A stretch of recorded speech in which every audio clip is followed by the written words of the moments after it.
They were sent in for a mission that was supposed to last less than an hour. In, out, done. But war doesn't follow plans, and on that day, everything went wrong. This is Black Hawk Down.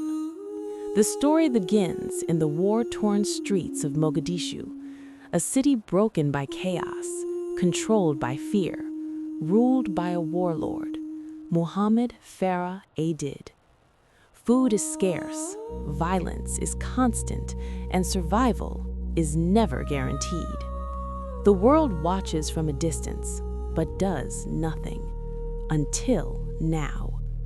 Enter the United States Army Rangers and the elite operators of Delta Force, highly trained, highly disciplined, prepared for anything. Or at least, they thought they were.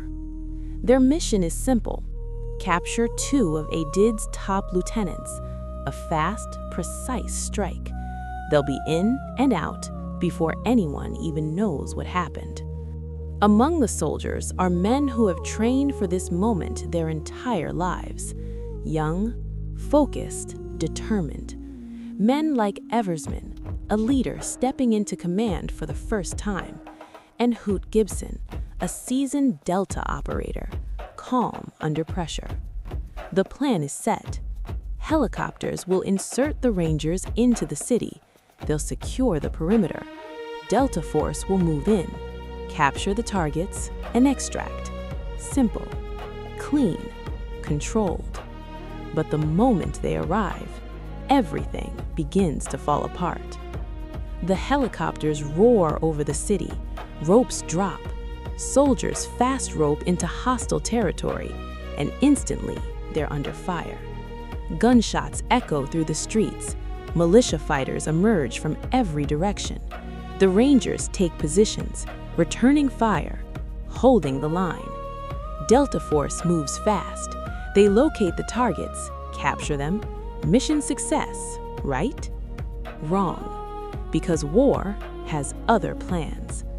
One of the Black Hawk helicopters, call sign Super 61, takes a hit, an RPG, fired from the ground.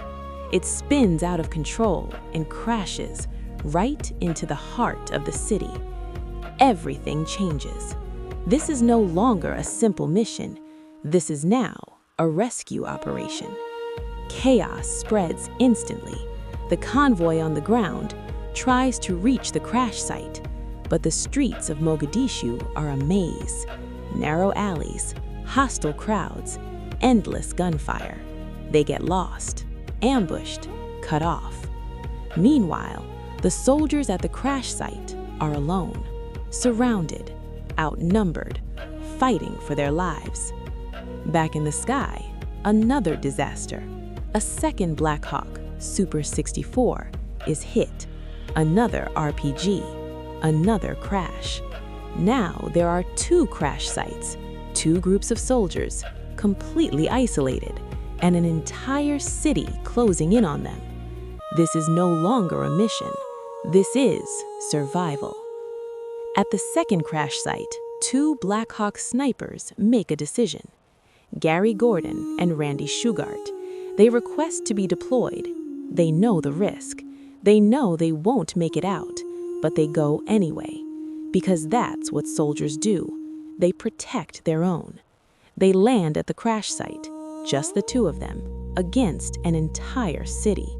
They fight, hold the line, protect the downed pilot, Michael Durant, but eventually they are overwhelmed, out of ammo, out of time. They fall. Heroes. Meanwhile, the Rangers at the first crash site are holding on, barely. Ammo is running low. Wounded soldiers cry out for help, but there is no escape, no backup, only the men beside them. Night begins to fall, and with it, the situation grows worse. Because in the dark, the enemy grows stronger. More fighters, more attacks, more chaos.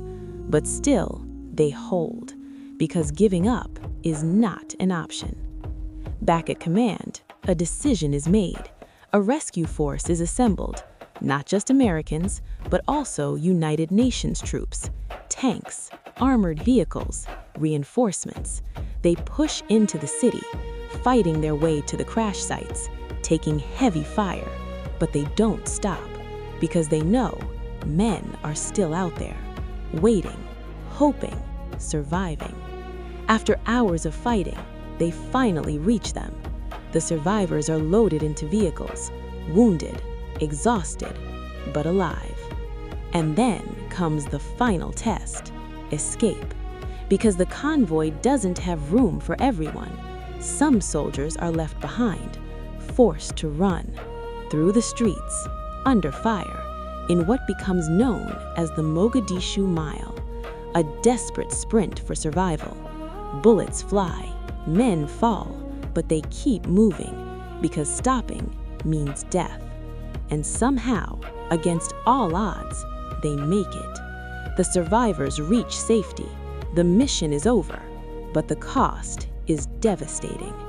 18 American soldiers dead, dozens wounded, hundreds of Somalis killed, and a city left in ruins. Back home, the world reacts. Questions are asked, decisions are criticized. But for the men who were there, none of that matters, because they remember something else: the brotherhood, the sacrifice, the courage. Men who fought, not for politics, not for orders, but for each other. And in the end, that's what defines them. Not the mission, not the outcome, but the fact that when everything went wrong, they didn't run, they didn't quit, they stood their ground, and they fought together. Because in war, that's all you have: the man next to you, and the promise that you won't leave him behind. This is Black Hawk Down.